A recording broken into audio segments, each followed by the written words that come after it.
Are you ready for the word? क्या आप तैयार हैं वचन के लिए? The good news is I have a word from the Lord. और अच्छी खबर ये है कि परमेश्वर की ओर से मेरे पास एक वचन है. Amen. Amen. Okay, let's pray. Father, we thank you for your written word. पिता, हम आपके लिखित वचन के लिए आपका धन्यवाद करते हैं. And Daddy, I thank you for your precious Holy Spirit. और पिता, आपके कीमती पवित्र आत्मा के लिए धन्यवाद करते हैं. And Lord, we totally depend on your grace. और हम प्रभु पूरी तरह से आप पर निर्भर रहते हैं. Your grace sustains us. आपके अनुग्रह से हम बचाए गए. Your grace holds us. और आपका अनुग्रह हमें थामे हुए है. And your grace empowers us. और आपका अनुग्रह हमें सामर्थ्य बनाता है. Thank you, Holy Spirit. धन्यवाद पवित्र आत्मा. In Jesus' name. यीशु के नाम से. Amen.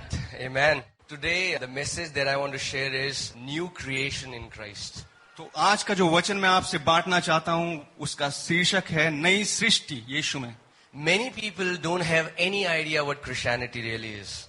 बहुत लोगों को इस बात का कोई भी आइडिया नहीं है कि सही मायने में मसीहत क्या है. They have been going to church for years and years. वो सालों से कलीसिया जाते हैं, But there is no fruit in their life. लेकिन उनके जीवन में कोई फल नहीं है. They don't understand what is happening. I am praying, I am fasting, I am reading my Bible. और वो नहीं समझते कि क्या हो रहा है, क्योंकि वो वचन पढ़ते हैं, उपवास करते हैं, लेकिन उनके जीवन में कुछ बदलता नहीं है. They think that whatever has been told unto me, I am trying to follow it. और वो कहते हैं कि जो कुछ भी मुझे कहा जा रहा है, मैं उसे फॉलो करने की कोशिश कर रहा हूँ, लेकिन कुछ हो नहीं रहा है. And Christianity seems to be powerless in their lives. और मसीहत उनके जीवन में सामर्थ्यहीन हो गई है. Because they never had the real revelation of what Christianity is. क्योंकि उनके पास सही प्रकाशन नहीं था कि मसीहत है क्या असलियत में. Christianity is not behavior modification or change of lifestyle. तो मसीहत आपके जीवन में एक परिवर्तन नहीं है आपके लहजे को बदलने के द्वारा. See, many people think, earlier I used to smoke, now I don't smoke, so that's why I am a believer. बहुत सारे लोग सोचते हैं कि पहले मैं सिगरेट पीता था, अब मैं सिगरेट नहीं पीता, इसलिए मैं मसीह हूँ. No, you are not a believer because you don't smoke or because you don't drink now. आप इसलिए मसीह नहीं हैं कि आप सिगरेट नहीं पीते या इस तरह की चीजें नहीं करते. Okay, many people every day are quitting smoking and drinking and they don't have anything to do with God. और बहुत सारे लोग ऐसे हैं कि जो आज की डेट में सिगरेट छोड़ रहे हैं, शराब छोड़ रहे हैं, लेकिन उनका परमेश्वर से कोई लेना देना नहीं है. Are you getting it, church? क्या आपको समझ आ रहा है? So Christianity is not doing good things. तो मसीहत अच्छे कार्य करना नहीं है. Good things don't make you a Christian. अच्छे काम आपको एक अच्छा मसीह नहीं बनाते. Then what is Christianity about? तो मसीहत है क्या असलियत में? It is about new creation. ये एक नई सृष्टि है यीशु मसीह में. Christianity is not a religion. मसीहत एक धर्म नहीं है. It is not a doctrine. ये एक डॉक्ट्रिन नहीं है. It is not a theory to get things from God. और ये एक थ्योरी भी नहीं है जो परमेश्वर से कैसे वस्तुओं को पाना है. It is not Aladdin's lamp. ये अलादीन का चिराग भी नहीं है to get your wish granted by God. कि आपकी इच्छाएं पूरी हो जाएं परमेश्वर से. Christianity is new creation. मसीहत नई सृष्टि है. Amen, church? Amen. Let's go to Galatians chapter 6 verses 15. आइए गलातियों अध्याय 6 उसकी 15वीं आयत हम पढ़ेंगे. Galatians 6:15. गलातियों अध्याय 6 उसकी 16वीं आयत. And if you'll hear this message और अगर carefully today, और आज अगर आप ध्यानपूर्वक इस संदेश को सुनेंगे, the way you see and perceive things is going to change. तो जिस तरह से आप चीजों को देखते हैं और परखते हैं, समझते हैं, वो बदल जाएगा. For in Christ Jesus, neither circumcision nor uncircumcision avails anything but a new creation. क्योंकि न खतना और न खतना रहित कुछ है परंतु नई सृष्टि. That means if you are obeying the law or if you aren't obeying the law, that does not matter in Christianity. तो इससे फर्क नहीं पड़ता अगर आप नियम मान रहे हैं, अगर आप व्यवस्था में हैं या व्यवस्था को मान रहे हैं या नहीं मान रहे हैं, उससे कोई फर्क नहीं पड़ता. If you are fasting or you are not fasting does not matter. अगर आप उपवास कर रहे हैं या नहीं कर रहे हैं, फर्क नहीं पड़ता. Okay? What matters is a new creation. क्या फर्क पड़ता है ये कि आप नई सृष्टि हैं या नहीं है.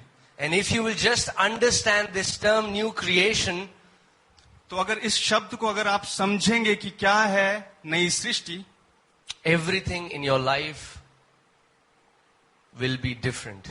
तो आपके जीवन में सब कुछ भिन्न होगा, अलग होगा. The way you see things will be so different. जिस तरह से आप चीजों को देखते हैं वो बिल्कुल अलग होगा.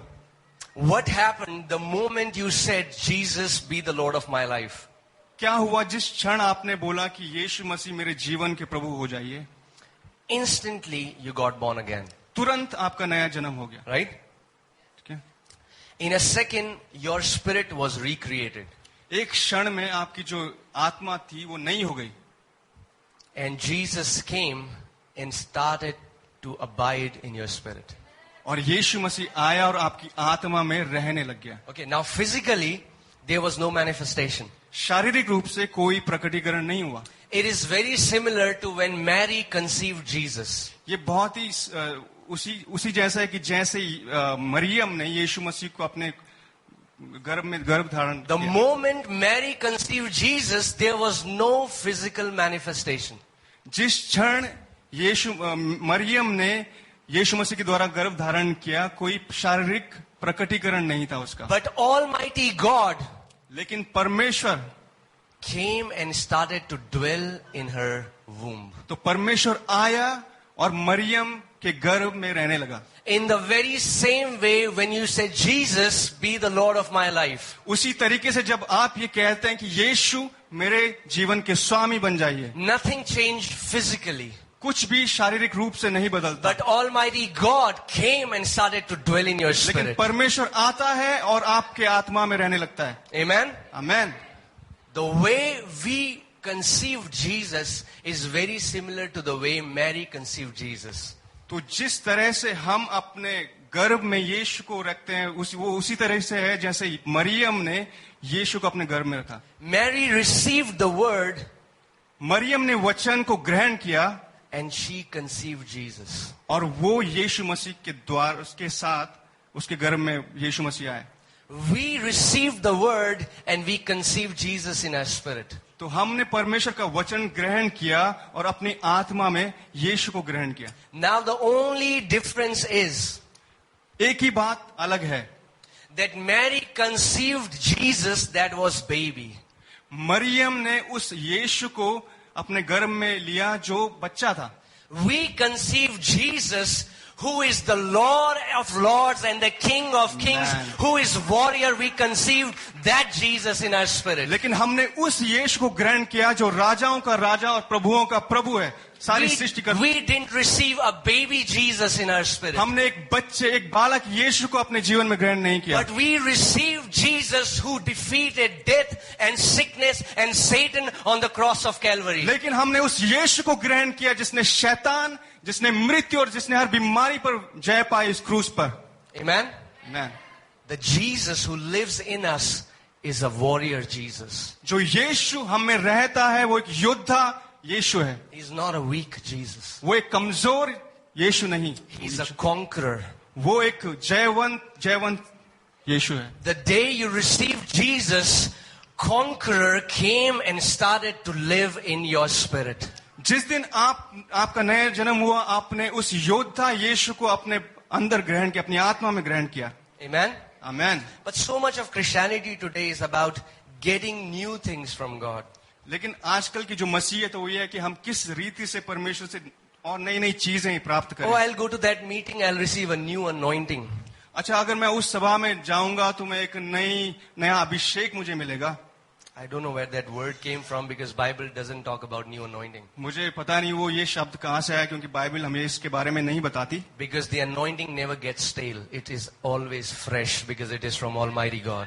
जो अभिषेक है वो कभी पुराना नहीं होता, वो हमेशा ताजा होता है, नया होता है. See, the problem is because we don't know what we have, we are always looking to get something new from God. दिक्कत ये है कि हमें ये पता ही नहीं कि हमारे पास पहले से क्या है, लेकिन हम नई चीजों को प्राप्त करना चाहते हैं प्रभु से. We are trying to be more righteous. We are trying to be more holy. हम कोशिश कर रहे हैं कि हम और धर्मी हो जाएं, और पवित्र हो जाएं. That is never going to happen. ये कभी होने वाला नहीं है. Right? Let's open our Bibles to Ephesians 4:24. आइए इफिसियों 4 उसकी 24वीं आयत हम पढ़ेंगे. Okay, this is not my gospel. The verses that I am giving you are from Bible. अच्छा, ये मेरा सुसमाचार नहीं है, लेकिन ये जो बाइबल है उसमें बताया गया है। Okay. Ephesians 4:24. And that you put on the new man, which was created according to God. Okay, see the tense here, created. देखिए इसमें कौन सा काल है, ये पहले से मतलब पहले हो चुका है। This new man, और नए मनुष्यत्व को, this new man is already created. It is not in the process of creation. ये नया मनुष्यत्व जो है वो पहले से ही बना दिया गया है, ये उस प्रक्रम में नहीं है कि फिर से बनाया जाएगा। Right? Bible. Okay, this is the Bible. ये बाइबल है, जब बाइबल में बताया गया है। New man which was created according to God. वो नया मनुष्यत्व जो पहले से ही बना लिया गया है, Okay, it is not in the process of creation. ये उस प्रक्रम में नहीं है कि फिर से बनाया जाएगा। And it is created in true righteousness and holiness. और परमेश्वर के अनुसार सत्य की धार्मिकता और पवित्रता में सृजा गया है। But Bible tells us that we have to put on this new man. लेकिन बाइबल हमें बताती है कि हमें इस नए मनुष्यत्व को पहन लेना है। In Greek, when I was studying what this means, it means sink into, align into the new man that is in you, that is perfect in righteousness and in holiness. और ग्रीक में, इब्रानी में, okay, in Greek, this put on means sink into. इब्रानी में इस or align with. I'm sorry, yeah, Yunani. Can you come again? Yeah. In Greek, this put on means sink into. Or यूनानी align में yourself with. इस पहन लेने का मतलब है कि अपने आप को उसके हिसाब, उसके बराबर ले आना। That means that new man is already in you. Paul is saying now start to walk according to that new man. Walk according to that identity. इसका मतलब ये है कि ये नया मनुष्य तो आपके अंदर पहले से ही है और परमेश्वर चाहता कि आप उस नए मनुष्य में चलें फिरें। It is already created. ये पहले से ही सृजा गया है। Right? ठीक है? Are you getting it, church? क्या आपको समझ आ It रहा is है? already created in true righteousness and holiness. ये पहले से ही उस सच्ची धार्मिकता और उस पवित्रता में सृजा गया है। Okay, let me tell you, God cannot make you more holy. मैं आपको एक बात बताता हूँ, परमेश्वर आपको और अधिक पवित्र नहीं बना सकता। God cannot make you more righteous because He has already done that. परमेश्वर आपको और धर्मी नहीं बना सकता क्योंकि वो पहले से ही ये कर चुका है। See, the problem is much of Christianity is waiting on God to do something more apart from the cross of Lord Jesus Christ. दिक्कत ये है कि मसीहत में आजकल ये चाहते हैं लोग कि कुछ और नया हो उस क्रूज से बाहर। I'll परमेश्वर से get चाहते हैं double portion of anointing. मुझे एक डबल पोर्शन मिलेगा अभिषेक का। And they are walking in the old covenant mentality. और वो उस पुरानी वाचा के उस मानसिकता में चल रहे हैं। And they'll open the Bible wherein Elisha got a double portion from Elijah. और वो बाइबल का वो भाग खोलेंगे जहाँ पे एलिशा ने उसको दो भाग वाला अभिषेक मिला। Yes, Elisha got a double portion from Elijah. हाँ, एलिशा ने एलाइजा से उस दो भाग अभिषेक को प्राप्त किया। Because Elijah never had Almighty God in fullness, he had little measure of God, and Elisha got double portion of that. तो एलाइजा के पास परमेश्वर पूरी रीति से नहीं था, उसके पास बहुत थोड़े मात्रा में परमेश्वर का अभिषेक था। But in the new covenant, God came inside of us in His fullness. That's why Bible says, you are complete in Christ Jesus. लेकिन नई वाचा में परमेश्वर पूरी रीति से हमारे अंदर रहने लग गया। You don't lack anything. आपको किसी बात की कमी नहीं है। You don't need a new mantle. आपको एक नया अभिषेक की जरूरत You नहीं don't है। need a new anointing. आपको एक नए अभिषेक की जरूरत नहीं है। You need understanding. आपको समझ की जरूरत है। Solomon says, in all things get understanding. Suleman कहता है कि सब चीजों से ऊपर समझ को मांग। Understanding that what you already have in Christ. वो समझ कि जिसमें ये आपको बताती है कि आपको पहले से ही मसीह यीशु में सब मिल चुका है। See, you can have a wonderful car in your garage. आपके पास एक बहुत अच्छी गाड़ी आपके गैराज में हो सकती है। But if you don't know how to drive it, it is as good as nothing. लेकिन अगर आपको पता नहीं कि कैसे उसको चलाना है, तो इससे बढ़िया वो हो ही ना आपके पास. You can have a wonderful refrigerator and television and dishwasher, but if you don't know how to use those things, they are as good as nothing. आपके पास एक बहुत अच्छा रेफ्रिजरेटर, एक बहुत अच्छी टीवी, एक बहुत अच्छा कार हो सकती है, लेकिन अगर आपको चलाना नहीं आता तो वो किसी काम के नहीं है. So you know how believers act? तो आपको पता है कि विश्वासी किस रीति से चलते हैं. They have a brand new television in their house. That is the best in quality, best ever. उनके पास एक बिल्कुल नया एक टेलीविजन है, And they don't know how to operate it. और उन्हें पता नहीं कि इसे चलाना कैसे है. So they are saying, "Oh Lord, give me a new television." और वो परमेश्वर से बोलते हैं, ओ प्रभु मुझे एक नया television they. They won't get a new television. वो नया टेलीविजन नहीं मिलेगा उन्हें. They need understanding how to operate what already belongs to them. उन्हें उस समझ को मांगने की जरूरत है कि जो उनके पास पहले से ही है उसे किस रीति से कैसे चलाना है. Are you getting it, church? आपको समझ आ रहा है? You don't need a bit more anything from God. आपको थोड़ा सा भी और परमेश्वर से नहीं चाहिए. Because when you say that I need to have this from God, then you are saying that it is God who has withheld something from you. जब आप ये कहते हैं कि मुझे परमेश्वर से ये चीज चाहिए, तो इसका मतलब ये आप ये कहते हैं कि परमेश्वर ने आपसे उस चीज को रोका हुआ है. Okay?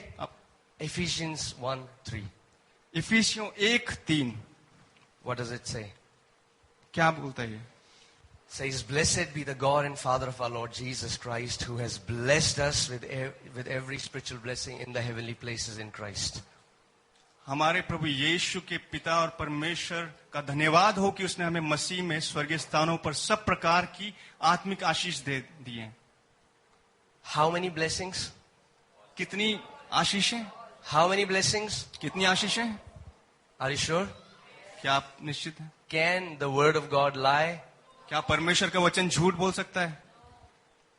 Then if you are going to any meeting to get something, you are deceived. तो अगर आप किसी भी सभा में इसलिए जाते हैं कि आपको कुछ मिलेगा, तो आप धोखे में हैं. Okay. You don't come to church to get anything. आप चर्च इसलिए नहीं आते कि आपको कुछ मिलेगा. Listen carefully. I cannot give बहुत you ध्यान से anything. सुनिए. I cannot give you anything. मैं आपको कुछ नहीं दे सकता. I can reveal what you already have.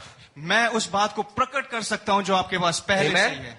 I Amen. cannot give you anything new because God already gave everything to you. मैं आपको कुछ नया नहीं दे सकता क्योंकि परमेश्वर ने पहले से ही आपको सब कुछ दे दिया है. But I can reveal what you already have. लेकिन मैं वो बात प्रकट कर सकता हूं कि जो आपके पास पहले से ही है. The fivefold ministry cannot give anything new to the body of Christ.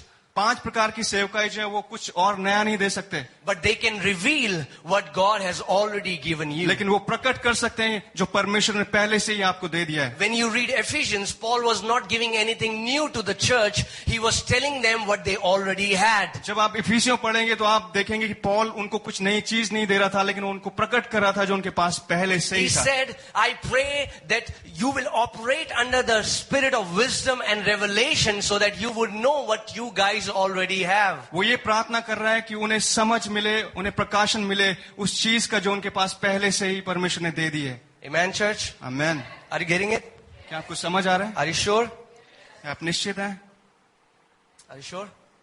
Okay, 2 Peter 1:3. दूसरा पत्रस उसका पहला अध्याय उसकी 3री आयत.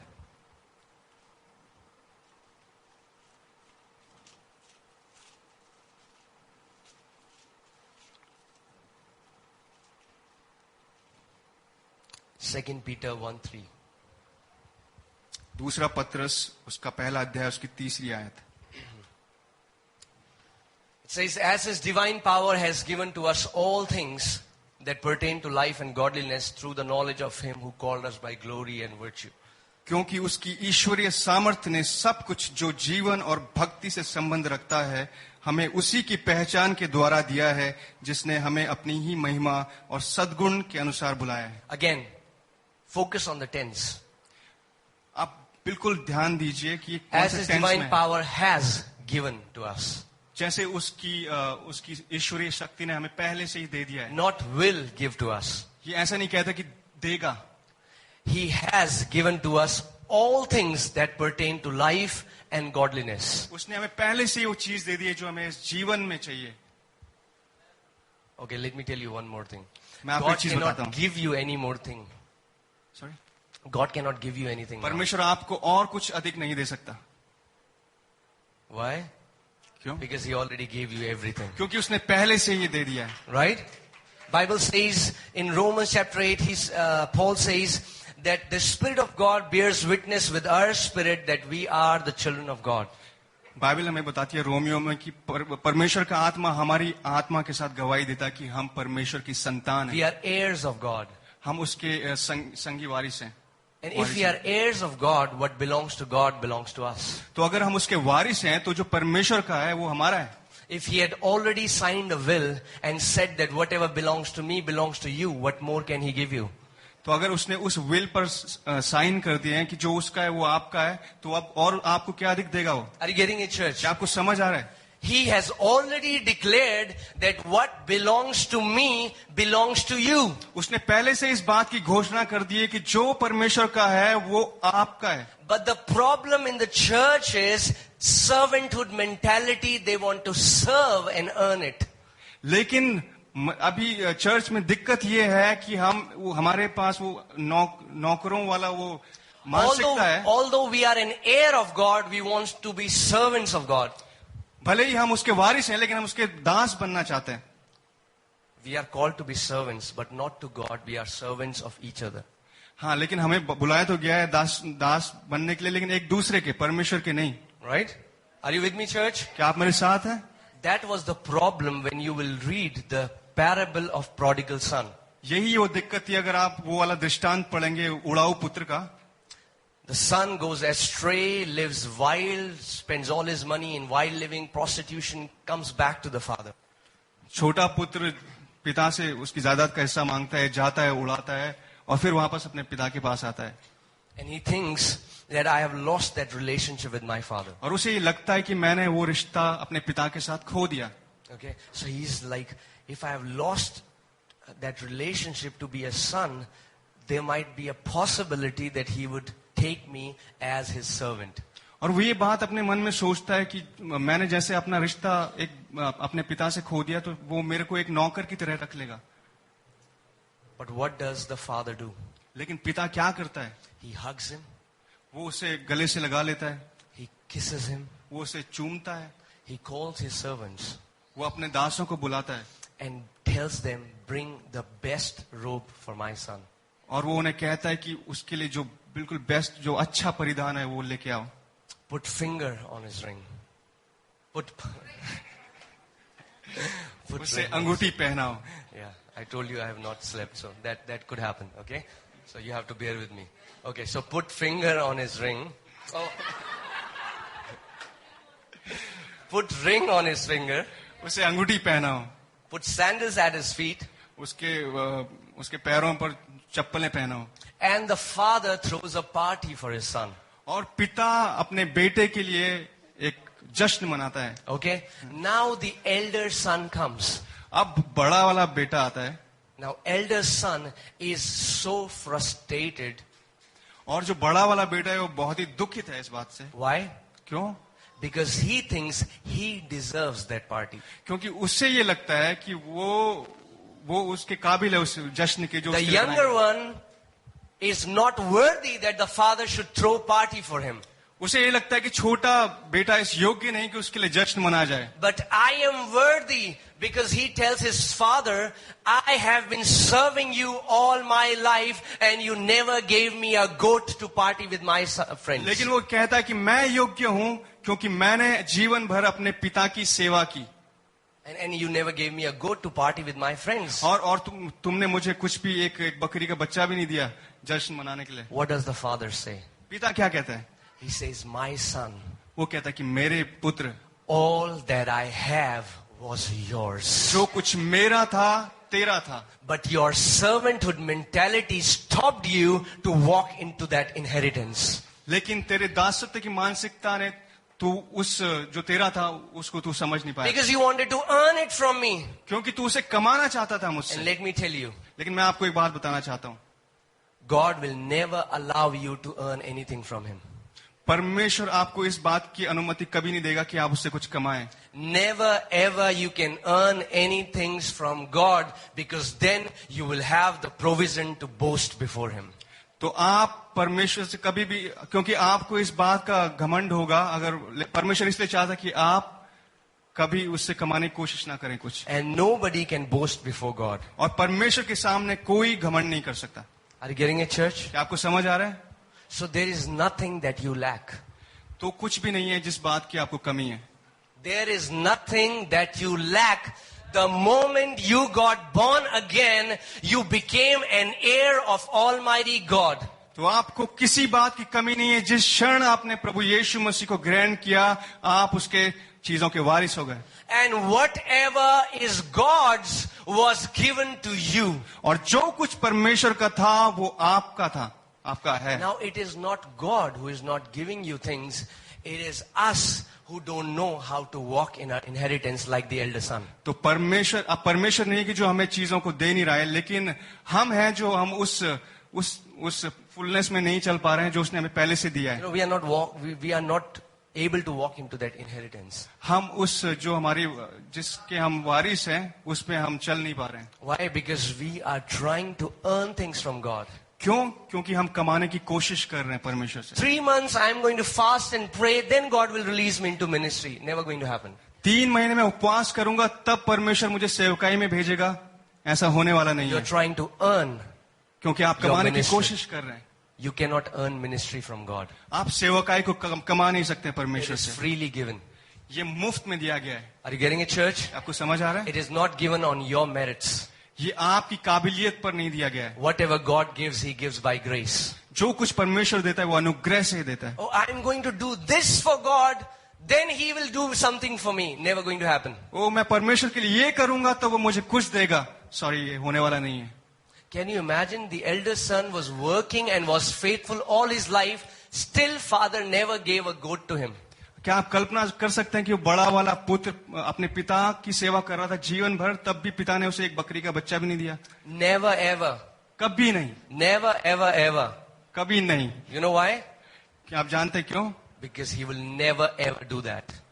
क्योंकि वो कभी ऐसा नहीं करेगा. Because if he does that, your trust will not be in his grace, but your trust will be in your own efforts. क्योंकि अगर वो ऐसा करेगा तो आपका जो विश्वास होगा उसका अनुग्रह पर नहीं होगा, बल्कि अपने कर्मों पर होगा. You will say, look, this is what God did for me because this is what I did. आप कहेंगे कि ये देखो परमेश्वर ने मेरे लिए ये किया क्योंकि मैंने परमेश्वर के लिए ये किया. Okay? But understand this. The moment he got born again, the moment the son came back to father, लेकिन आप ये समझिए कि जिस क्षण वो छोटा बेटा अपने पिता के पास वापस आया, father gave him the best. पिता ने उससे बहुत ही उत्तम दिया. Now this is so against what many